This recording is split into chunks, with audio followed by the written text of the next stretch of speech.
Diyarbakır yani 16.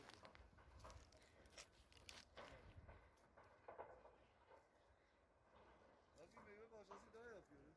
Öyle değil. Yok yok. O da koy yedidir.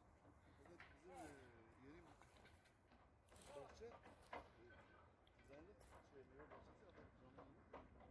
Bu da 6 küsürdür. Yani bu bahçelerin toplamında da sahayı düzeltmişiz. Orada ekim yok değil mi şu anda? Biz şeyi bekliyoruz. Bir Ekim sonu.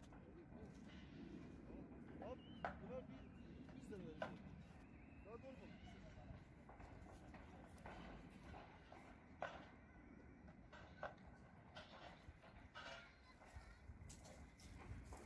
Bir sene verecek olmamış ha. Yeni yavaş yavaş yol yuvarıyla uğraşıyor.